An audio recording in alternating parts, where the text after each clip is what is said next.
கவிச்சுவையேன் 793வது படைப்பு. தலைப்பு உலகம் என்ன ஆகும்.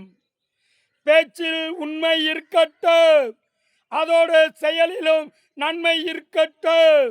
இதை மனம் புரிந்து கொள்ளட்டும், இதையும் தொடர்ந்து செய்யட்டும். சமூகம் எதையும் நோக்கி செல்லட்டும். உன் மனதின் உறுதியே தீமைகளை வெல்லட்டும். விஞ்ஞானம் உலகை ஆட்டி படைக்கிறது. இதனால் வாழ்வில் விபரீதமே நடக்கிறது.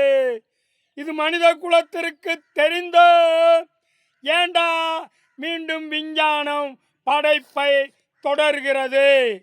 அதன் நோக்கம் அழிவின் விரிவாக்கமா அல்லது அழிவின் உருவாக்கமா?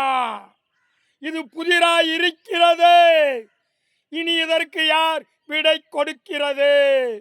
உலக விஞ்ஞானம் உச்சம்தான். உலகம் விஞ்ஞானம் வச்சதுதான் சட்டமா அல்லது உலகை அழிக்க விஞ்ஞானம் போடும் திட்டமா? எது விஞ்ஞானத்தின் பாதையாய் இருக்கிறது, அது அழிவைத்தான் பிரதிபலிக்கிறது. இது எங்கே போய் முடியும்? இனி உலகம் என்ன ஆகும்?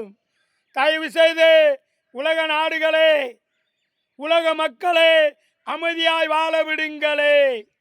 உங்களுடைய ஆதிக்கத்தை நிலைநிறுத்த வேண்டி உங்களுடைய விஞ்ஞான படைப்பை உலகிற்கு நல்ல விதமாய் விவசாயத்திற்கு அல்லது தொழிற்சாலை அல்லது வளர்ச்சியான திட்டங்களுக்கு உங்களுடைய விஞ்ஞான படைப்புகளை உருவாக்குங்கள், தொடருங்கள். அதை விடுத்துவிட்டு உலக அப்பாவி மக்களே, விஞ்ஞானத்தால் கண்டுபிடித்தவைகளை வைத்துக்கொண்டு உலக அப்பாவி மக்களே கொன்று குவித்து உள்நாட்டு மக்களையே அகதியாய் மாற்ற வேண்டாம் என்று உலக வல்லரசு நாடுகளையும் இச்சிறுவனாகிய சாமானியன் கேட்டுக்கொண்டு இக்கருத்துரையை முடிக்கிறேன். நன்றி.